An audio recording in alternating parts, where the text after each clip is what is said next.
Юные и необычайно красивые. Такими предстали перед нами выпускники. В этом году из стен крымско-калинских школ выпустили 166 11-классников, среди которых медалисты и победители Олимпиад. Как прошло торжественное мероприятие во второй школе села Крымскалы, расскажет мой коллега Владимир Буравков.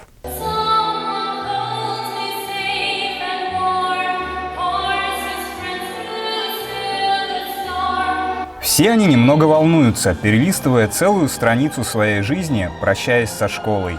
Прощай, школа! Здравствуй, новая, более ответственная взрослая жизнь. В жизни каждого человека есть особые даты, о которых вспоминаешь с теплотой и нежностью. Это одна из них. Выпуск 2021. Учителя, ученики и их родители собрались вместе, чтобы отметить это важное событие. Нам было тяжело готовиться, потому что нельзя было собираться после уроков, нельзя было с учителями поговорить лично, потому что нам запрещали это делать. Из-за этого подготовка уже была самостоятельная, мы готовились сами полностью. Это онлайн-школы, репетиторы у кого были.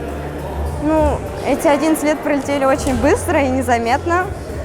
Я очень рада, что это прошло в какой-то степени, но буду скучать по всем.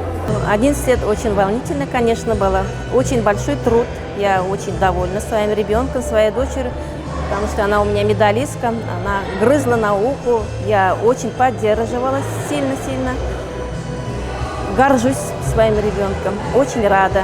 Из-за пандемии коронавируса традиционные мероприятия пришлось скорректировать. Однако это не повлияло на торжественную атмосферу прощания с детством и вступлением во взрослую жизнь. Торжество состоялось в этом году в очном формате, но с соблюдением всех санитарных норм. В это сложное, казалось бы, время учителя смогли найти нужные слова и для детей, и для их родителей, чтобы вселить уверенность в том, что все обязательно получится, ведь праздник действительно состоялся. Для многих этот вечер прошел буквально со слезами на глазах. Слезами счастья от того, что столь важный этап в жизни детей остался позади.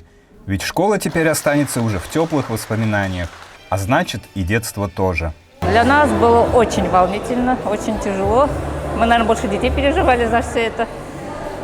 До сих пор ждем результатов, у нас пока ничего нету. Все мучаемся, все ждем, все переживаем. Я хочу поступить в ВКПУ имени Акулы на специальность химия-биология. Я хочу также преподавать детям предметы и готовить их к экзаменам. Не совсем сложно, мне все понравилось. Мои любимые предметы — математика, физика. Я их сдавала на ЕГЭ, и школа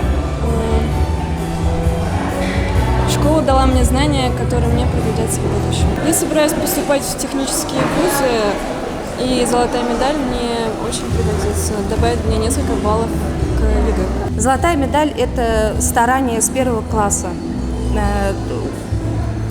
стремление получить как можно больше знаний, и вытекающие из этого. 12,5 тысяч уроков и знания по 40 предметам, которые преподавались в течение 11 лет, теперь остались позади. У выпускников смешанные чувства и большие планы на будущее. Выпускной — это радость, но, конечно, с ноткой печали. Трогательные слова прозвучали для учителей. Они утешали, когда не решалась сложная задача, помогали советам и были рядом все эти годы. Последний звонок, экзамены и грусть расставания уже позади. Впереди у выпускников еще один важный период – выбор профессии, вступительные экзамены, новые жизненные горизонты и новые дороги. Но это все потом, а сегодня они по традиции пойдут встречать свой первый взрослый рассвет, на котором будут давать обещания чаще встречаться и не забывать родную школу.